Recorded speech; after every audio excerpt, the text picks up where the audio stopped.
চালাকি করে জেতাকে তুমি জয় ভাবছো? না, এটা জয় না, এটা একটা অভিনয়। সে মানুষটা অনেক হিসেব করে হাসি মুখে বিশ্বাস কিনেছে, কথার জালে মানুষ আটকে রেখেছে, আর একদিন ঠিক সময় বুঝে ছুরি মেরেছে পিছন থেকে। সবাই ভাবলো, ওহ কি বুদ্ধিমান, কি সুন্দর খেলাটা খেললো। শেষ পর্যন্ত তো সেই জিতলো।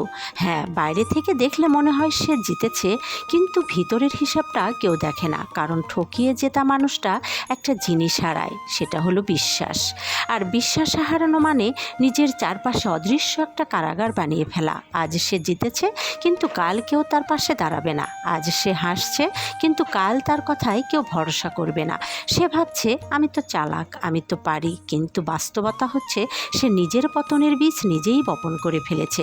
কারণ এই পৃথিবীতে ঠকিয়ে জেতা মানুষ বেশি দূর যায় না। একদিন ঠিকই তার মতো আরেকজন চালাক মানুষ তাকে একই খেলায় হারিয়ে দেয়, আর তখন সে বুঝতে পারে যে খেলাটা সে খেলেছিল সেটাই তার বিরুদ্ধে দাঁড়িয়েছে। মনে রেখো, সৎ পথে হেরে যাওয়া লজ্জার না, কিন্তু অসৎ পথে জেতা সেটা আসলে সবচেয়ে বড় পরাজয়।